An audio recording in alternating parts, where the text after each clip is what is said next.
ഈ പാറമേ ഞാൻ എന്റെ സഭയെ പണിയും.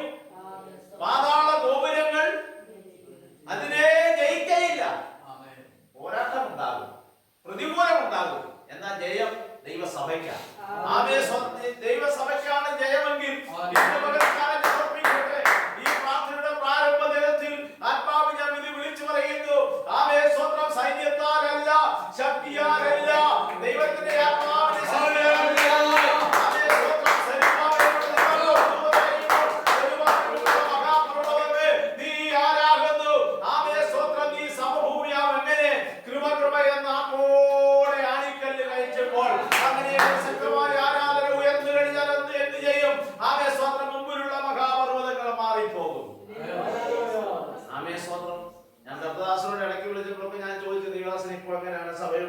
കൂട്ടായ്മകൾ അങ്ങനെയാണ്.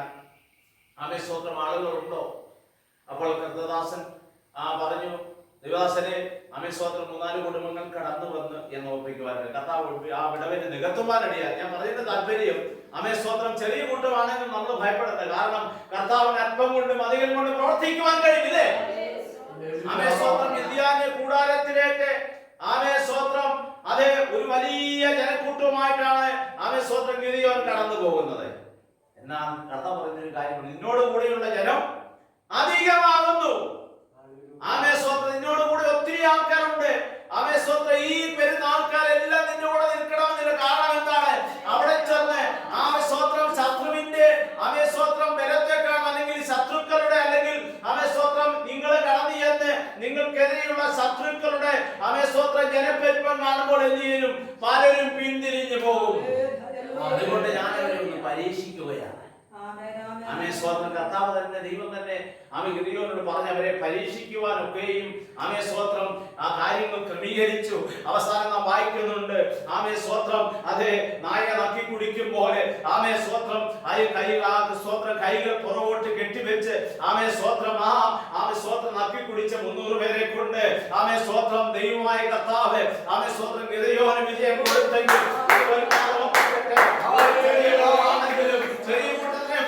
ദൈവത്തിന്റെ ചില കാര്യങ്ങൾ ദേശത്ത് ജയിക്കുമെന്ന് നമ്മളെ ദൈവാത്മാവിനെ സ്വന്തം വിളിച്ചു പറയുകയാണ്.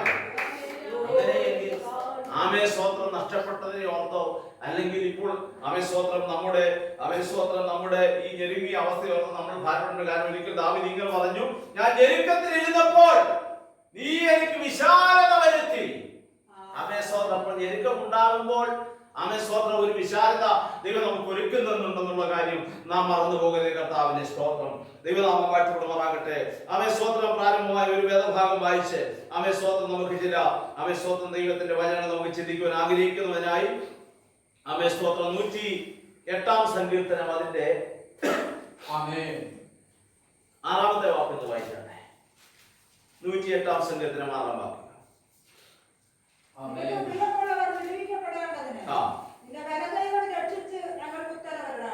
നിനക്ക് പ്രിയമുള്ളവർ വിടുവിക്കപ്പെടേണ്ടത് നിന്റെ വലങ്കൈ കൊണ്ട് രക്ഷിച്ച് ഞങ്ങൾക്ക് ഉത്തരമരണമേ. ഒരു നിമിഷം നമ്മുടെ കണ്ണുകളെ അടയ്ക്കാൻ നമുക്ക് ദൈവത്തോട് പ്രാർത്ഥിക്കാം.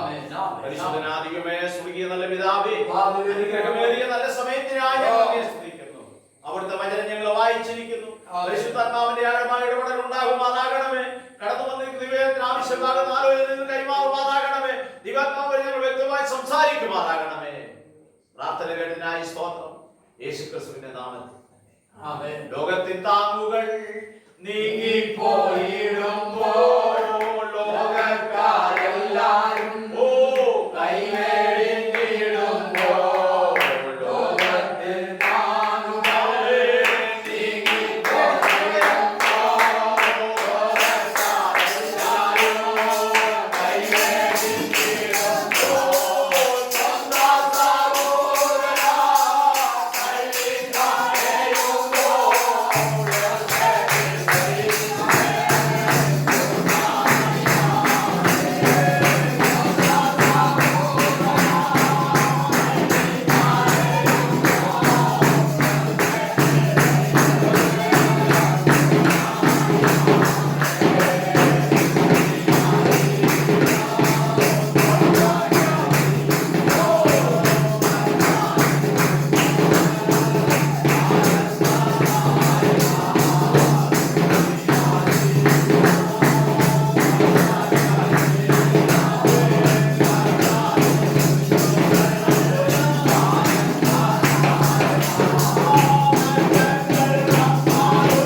നിനക്ക് പ്രിയമുള്ളവർ വിടുവിക്കപ്പെടേണ്ടതിന് നിന്റെ വലങ്കൈ കൊണ്ട് രക്ഷിച്ച് ഞങ്ങൾക്ക് ഉത്തരവല്ലണം. ദൈവത്തിന്റെ വചനത്തിന് ശക്തിയുണ്ട് അല്ലേ? ആമേസ്തോത്രം. ദൈവത്തിന്റെ വചനത്തെ പറ്റി വിവിധ നിലകളിലാണ് ആമേസ്തോത്രം പറഞ്ഞിരിക്കുന്നത്. ദൈവത്തിന്റെ വചനം പാറയെ തകർക്കുന്ന ചുറ്റികയാണ് അല്ലെ? ഇരുവാത്തിലുള്ള ആളാണ്. ഇപ്രാലം നാം ഇങ്ങനെ വായിക്കുന്നു, ദൈവത്തിന്റെ ആമേസ്തോത്രം വചനം ആമേസ്തോത്രം ജീവനും ചൈതന്യം ഉള്ളതും ഇരുവാത്തിലുള്ള ഏത് വാളിനേക്കാളും മൂർച്ചയേറിയതും പ്രാണനെയും ആത്മാവിനെയും സത്യവചനങ്ങളെയും ആമേസ്തോത്രം വേർപിടിക്കാൻ കഴിയുന്നതാണ്. സ്തോത്രം. ഇന്ന് വർദ്ധിക്കട്ടെ ഈ വചനം ആമേസ്തോത്രം നമ്മോട് ഇടപെടുമ്പോൾ ആമേസ്തോത്രം ചിലതിനെ തുളച്ചിരുന്ന വൽക്കാരമായി മാറുവാൻ പോവുകയാണ്. അത് മാത്രമല്ല യെശയ്യാപ്രവചനം ഇങ്ങനെ വാക്യം വായിക്കുന്നുണ്ട്, എന്റെ വായിന്ന് പുറപ്പെടുന്നത് എന്റെ വചനം ആമേസ്തോത്രം വെറുതെ എന്റെ അടുക്കിലേക്ക് മടങ്ങി വരാതെ ആമേസ്തോത്രം ഞാൻ അയച്ച കാര്യം സാധിപ്പിക്കും, എനിക്ക് ഇഷ്ടമുള്ളത് നിവർത്തിക്കും. അങ്ങനെയെങ്കിൽ ആമേസ്തോത്രം ഇവിടെ പ്രസംഗിക്കുന്ന ദൈവത്തിന്റെ വചനം ദൈവദാസന്മാർ വെറുതെ പറഞ്ഞു വിടുകയോ ആമേസ്തോത്രം ദൈവത്തിന്റെ വായിൽ നിന്ന് പുറപ്പെടുന്ന ദൈവത്തിന്റെ വചനമാണെങ്കിൽ ഇന്ന്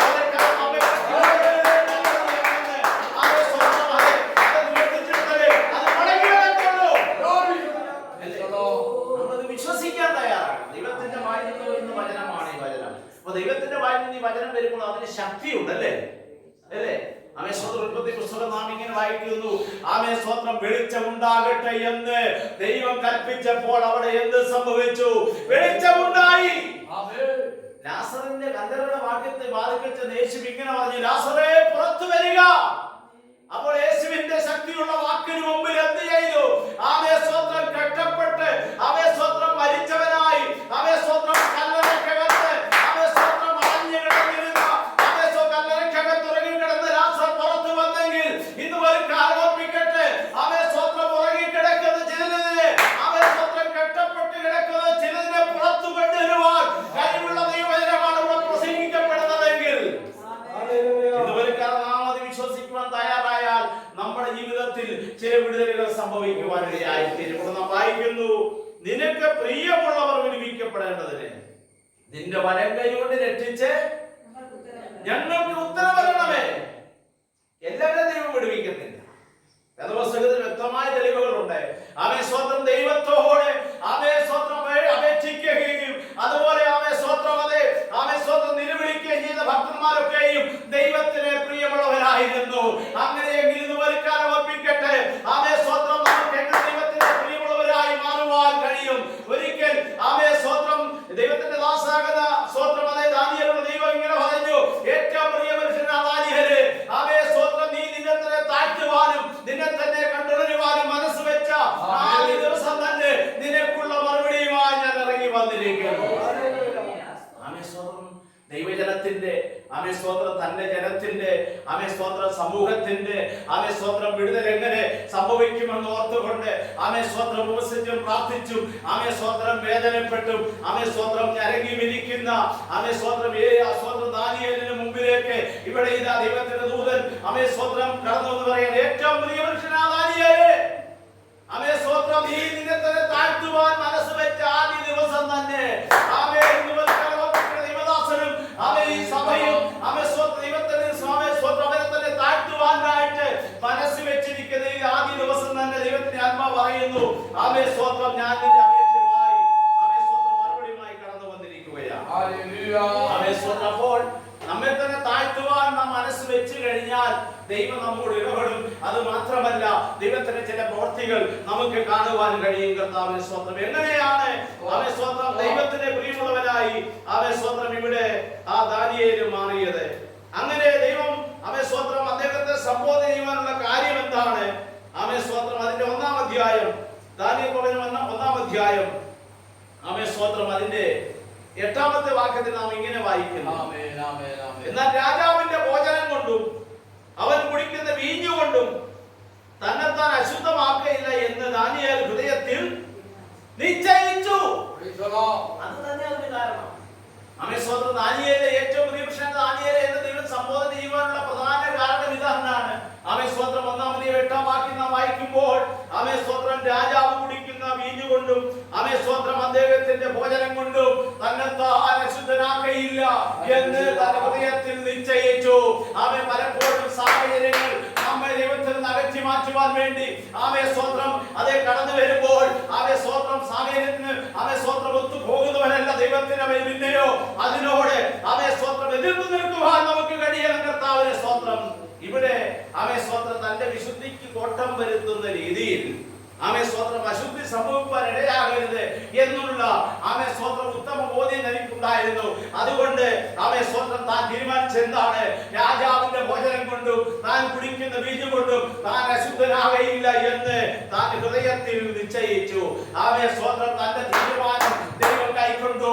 ഇന്ന് ഒരു കാലം സ്വത്രം ദൈവത്തിന്റെ വചനം നാം കേൾക്കുമ്പോൾ സ്വത്രം തീരുമാനിക്കണം. സ്വത്രം മുമ്പോട്ടുള്ള നമ്മളുടെ അവസ്ഥകൾ എങ്ങനെയായിരിക്കണമെന്ന്. സ്വത്രം ഈ വീഞ്ഞ് കുടിച്ചില്ലെങ്കിൽ, ഈ സ്വത്രം ഭക്ഷണം കഴിച്ചില്ലെങ്കിൽ, സ്വത്രം ഒരു പക്ഷെങ്കിൽ സ്വത്രം അതെ ദാനിയേല് സ്വത്രം ക്ഷീണിതനായി തീരുമെന്ന് മറ്റുള്ളവർ വിധിയെഴുതിയിരിക്കാം. എന്നാൽ ദാനിയേല് പറയുന്നു സ്വത്രം എന്റെ ദൈവമാണ് എന്നെ ഇവിടെ കൊണ്ടുവന്നതെങ്കിൽ സ്വത്രം എനിക്ക് വേണ്ടി പ്രവർത്തിക്കുവാൻ അവൻ സർവശക്തിയുള്ള ദൈവമാണെന്നുള്ള വിശ്വാസം തനിക്കുണ്ടായത്. കാരണം സ്വത്രം തനിക്കൊരു കാര്യം മനസ്സിലായി. സ്വത്രം താൻ ദൈവത്തിന് വേണ്ടി നിന്നു കഴിഞ്ഞാൽ ദൈവം തന്നോട് കൂടെ നിൽക്കും.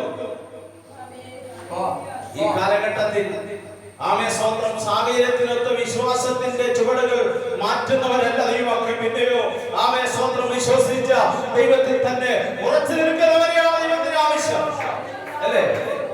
സ്വന്തം ഒരിക്കൽ പൗലോസ് ഇങ്ങനെ പറഞ്ഞു, ക്രിസ്തുവിന്റെ സ്നേഹത്തിൽ നിന്ന് എന്നെ വേർതിരിക്കുന്നതായ കഷ്ടതയോ സങ്കടമോ ഉപദ്രവമോ പട്ടിണിയോ നഗ്നതയോ ആപത്തോ വാളോ സ്വന്തം ഇവയ്ക്കൊന്നും സ്വന്തം ക്രിസ്തുവിന്റെ സ്നേഹത്തിൽ നിന്ന് എന്നെ വേർതിരിക്കാൻ കഴിയില്ല എന്ന് ഞാൻ ഉറച്ചിരിക്കുന്നു.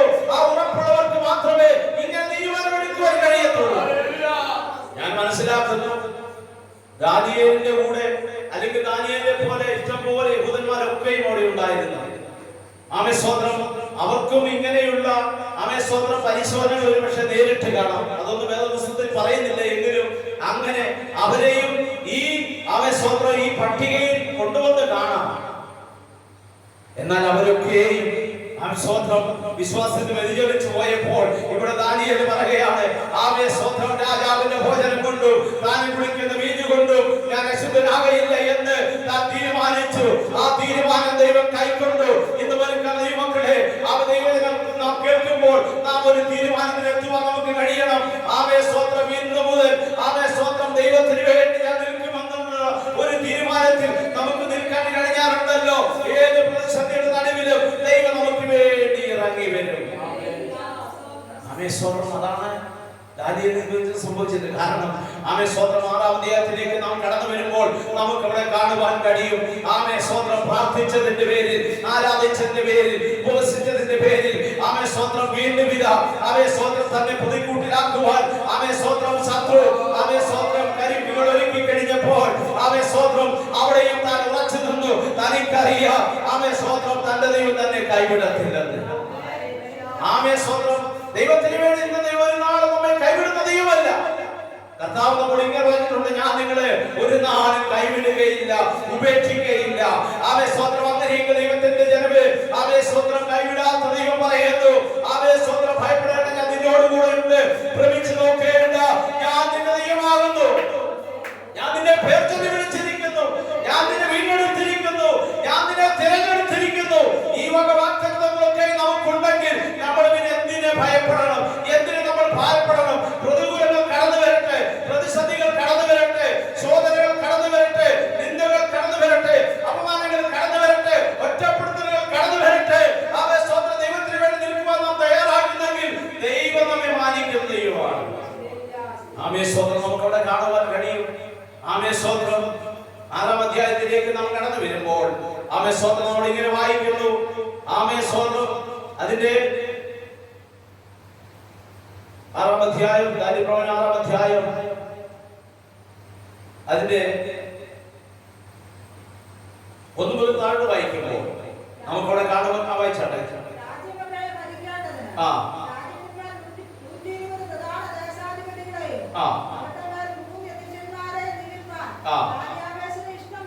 ആ ഈ മൂവരും ദാനിയേൽ ഒരുവനായും ആ രാജാവിന് നഷ്ടം വരാതിരിക്കേണ്ടതിന് ആ പ്രധാന ദേശാധിപതികൾ ഇവർക്ക് കണക്ക് ബോധിപ്പിക്കേണ്ടതായിരുന്നു. ആ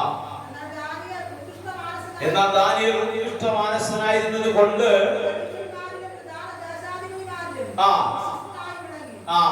ദൈവത്തിന് മുമ്പിൽ താൻ പ്രിയനായി തീർന്നത് കൊണ്ട് അവൻ ദേശത്ത് അവൻ വിളങ്ങി. ആമേ സ്വന്തം ദേശാധിപതിമാരിൽ അവൻ വിളങ്ങി. ആമേ സ്വന്തം എല്ലാ ഉദ്യോഗ തലങ്ങളിലും അവന് ആമേ സ്വന്തം ഒരു ആമേ സ്വന്തം പ്രൊമോഷൻ ലഭിച്ചു എന്ന് പറഞ്ഞ ഉയർച്ച ലഭിച്ചു. അവരെക്കാട്ടും ഉന്നതമായ നിലയിൽ താൻ എത്തുവാനിടയായി. ഞാൻ പറഞ്ഞത് ദൈവത്തെ നാം മാനിച്ചാലുണ്ടല്ലോ ദൈവം നമ്മെ മാനിക്കുവാനിടയായിരിക്കും. ദൈവത്തെ നാം സേവിച്ചാലുണ്ടല്ലോ അവരെ യഥാർത്ഥമായി നാം ദൈവത്തെ സേവിച്ചു കഴിഞ്ഞാലുണ്ടല്ലോ ദൈവം അതേ സ്വന്തം നമ്മെ ഒരു നാളും മറന്നു കളയുന്ന ദൈവമല്ല. അവയെ സ്വന്തം മറന്നു കളയുവാൻ അവൻ അനീതിയുള്ള ദൈവമല്ല. നാം വായിക്കുന്നുണ്ട് അവർ ഇത്രത്തോളം ഒരു പൊസിഷനിൽ അവയെ സ്വന്തം താൻ എത്തിക്കഴിഞ്ഞപ്പോൾ അവയെ സ്വന്തം തന്റെ കൂടെയുള്ളവർക്ക് തന്നോട് അസൂയ തോന്നി. എല്ലാ കാലത്തും അല്ലേ? എന്തെങ്കിലും ഒരു പ്രത്യേകത നമുക്ക് ഉണ്ടായി കഴിഞ്ഞാൽ മറ്റുള്ളവർക്ക് എന്തെങ്കിലും ഒരു പ്രത്യേകത നമുക്ക് ഉണ്ടായി കഴിഞ്ഞാൽ അത് സ്വന്തം സഹോദരന്മാരാണെങ്കിലും എന്ത് ചെയ്യും? അസൂയ. ഉത്തമ ഉദാഹരണമാണ് യോസേഫ് അല്ലേ? അവൻ സ്വന്തം വാർദ്ധക്യത്തിലെ മകനായതുകൊണ്ട് ഏറ്റവും ഇഷ്ടപ്പെടുന്ന മകനായതുകൊണ്ട് ആമേ യാക്കോബ് എന്ത് ചെയ്തു? ആമേ സ്വന്തം യോസേഫിനെ വളരെയധികം സ്നേഹിച്ചു. ഒരു ആമേ സ്വന്തം പ്രത്യേകം ഒരു അങ്കി ഉണ്ടാക്കി കൊടുത്തു. ഇതെല്ലാം കണ്ടു കഴിഞ്ഞപ്പോൾ സഹോദരന്മാർക്ക് അവരുടെ അസൂയ തോന്നി. ആമേ സ്വന്തം അവരെ തകർക്കുവാൻ അവർ ഗൂഢതന്ത്രങ്ങൾ ആമേ സ്വന്തം മെനയുവാനിടയായി തീർന്നു. പോരാത്തതിന് താൻ ഒരു സ്വപ്നക്കാരനായിരുന്നു. താൻ കണ്ട രണ്ട് സ്വപ്നം ആമേ സഹോദരന്മാരോടും പിതാവിനോടും പറഞ്ഞപ്പോൾ അത് നിമിത്തവും അവർക്ക് അവരോട് അസൂയ തോന്നി. അവരെ തകർക്കുവാൻ ശ്രമിച്ചു. ആമേ സ്വന്തം എന്നാൽ ദൈവം ആമേ സ്വന്തം യോസേഫിനെ തുടർന്നു. നാം ഇങ്ങനെ വായിക്കുന്നുണ്ട്. യോസേഫിനെ പറ്റി ഇങ്ങനെയാണെന്ന് പറയും. യോസേഫ് ഫലപ്രദമായ ഒരു വൃക്ഷം. ആമേ സ്വന്തം അവന്റെ കൊമ്പുകൾ മതിലിന്മേൽ പടരുന്നു. ആമേ സ്വന്തം ദൈവമക്കളെ ആമേ സ്വന്തം ഫലപ്രദമായ ഒരു വൃക്ഷമാണെങ്കിൽ ആമേ സ്വന്തം അത് മതിലിനോട് ചേർന്നാണ് വസിക്കുന്നതെങ്കിലും ആമേ സ്വന്തം ആ മതില് നിമിത്തം ആ സ്വന്തം വൃക്ഷത്തെ ജനിക്കാൻ കഴിയത്തില്ല. കാരണം ഫലപ്രദമായ വൃക്ഷമാണെങ്കിൽ ആമേ സ്വന്തം മതിലിന്റെ ഉള്ളിൽ അത് ജനിക്കി പോകുന്നതിന് പിന്നെ എന്ത് ചെയ്യും? ആമേ സ്വന്തം അത് പടർന്നു കയറുവാനിടയായി തീരും. നമ്മളിങ്ങനെ വായിക്കുന്നുണ്ട്. ആമേ സ്വന്തം യോസേഫ് ഫലപ്രദമായ വൃക്ഷം. അവന്റെ കൊമ്പുകൾ മതിന്മേൽ പടരുന്നു. ആമേ സ്വന്തം വില്ലാളികൾ അവനോട് എയ്തു. ഇന്ന് വെളുക്കാലം തന്റെ സഹോദരന്മാരെ അവനോട് എയ്തു. അവനോട് പോരടിച്ചു. അവനെ തകർക്കുവാൻ ശ്രമിച്ചു. എന്നാൽ നന്നായി ഇങ്ങനെ വായിക്കുന്നുണ്ട്. ആമേ സ്വന്തം യാക്കോബിന്റെ ആമേ സ്വന്തം വല്ലഭന്റെ നാമത്താൽ അവന് വിജയം ലഭിച്ചു. ഇന്ന് വെളുക്കാലം ഇവിടെ ഇതാ ആമേ സ്വന്തം അതെ ദാനിയേലിന് വിരോധമായി അവർ ആലോചന കഴിച്ചു. എന്താണ് ആലോചന? എന്നാൽ യാതൊരു കാരണവും കണ്ടെത്തുവാൻ അവർക്ക് കഴിഞ്ഞില്ല. അപ്പോൾ പുരുഷന്മാർ ബന്ധപ്പെട്ട് ദാനിയേലിന്റെ നേരെ അവന്റെ ദൈവത്തിന്റെ ന്യായപ്രമാണം സംബന്ധിച്ചല്ലാതെ മറ്റൊരു കാരണവും കണ്ടെത്തുകയില്ല. പ്രാർത്ഥിക്കുന്നതിനെ ആരോപണം ഉണ്ടാകും, ആരാധിക്കുന്നതിന് ആരോപണം ഉണ്ടാകും. എന്നാൽ ആമേ സ്വന്തം അവൻ പ്രാർത്ഥിക്കുന്നവനാണെങ്കിൽ അവന് പ്രാർത്ഥന നിർത്തത്തില്ല. ദൈവത്തെ ആരാധിക്കുന്നവനാണെങ്കിൽ കയ്യിലൊന്നും ഒരു പ്രശ്നമല്ല. നമുക്കറിയാം ആമേ സ്വന്തം പൗലോസും ശീലാസും ആമേ സ്വന്തം സുവിശേഷം നിമിത്തമായിട്ട് അവർ കാരാഗൃഹത്തിൽ അടയ്ക്കപ്പെട്ടു അല്ലേ? എന്നാൽ ആ കാരാഗൃഹത്തിലും അവരെ കിടന്ന് ആരാധിക്കുന്ന ഒരു കാഴ്ച നമുക്ക് കാണുവാൻ അവരെ വളരെ അടുപ്പിച്ച ശേഷം അവരെ കാരാഗൃഹത്തിൽ അടച്ചു അല്ലേ? അവൻ കാരാഗൃഹത്തിൽ അടച്ചു. അവരെ സ്വന്തം അവരെ വളരെ ഉപദ്രവിച്ച് ക്ഷീണിപ്പിച്ച് എന്ന് പറഞ്ഞ് ഇനി അവർ അനങ്ങല്ലേ. അവരെ സ്വന്തം ഇനി അവരെ ശബ്ദിക്കരുതെന്നുള്ള ചിന്തയോടുകൂടി അവരെ വളരെ നിഷ്ഠൂരമായി ഉപദ്രവിച്ച് അവരെ സ്വന്തം ശിക്ഷ വിധിച്ച് അവരെ സ്വന്തം അവരെ അടുപ്പിച്ച് കാരാഗൃഹത്തിലാക്കി. നാം ഇങ്ങനെ വായിക്കുന്നുണ്ട്. എന്നെ എപ്പോഴും അവൻ ചിന്തിപ്പിക്കുന്ന ഒരു കാര്യമുണ്ട്. നമ്മളിങ്ങനെ വായിക്കുന്നുണ്ട്. ആമേ സ്വന്തം അവരെ വളരെ അടുപ്പിച്ച ശേഷം അവരുടെ കാലാമത്തിലിട്ട് പൂട്ടി. സാധാരണഗതിയിൽ ഈ സെല്ലിനകത്ത് അല്ലെങ്കിൽ ജയിലിനകത്തിടുന്നവരെ കുറ്റവാളി ഒരിക്കലും അവരെന്ത് ചെയ്യത്തില്ല, അല്ലെങ്കിൽ വെക്കത്തില്ല.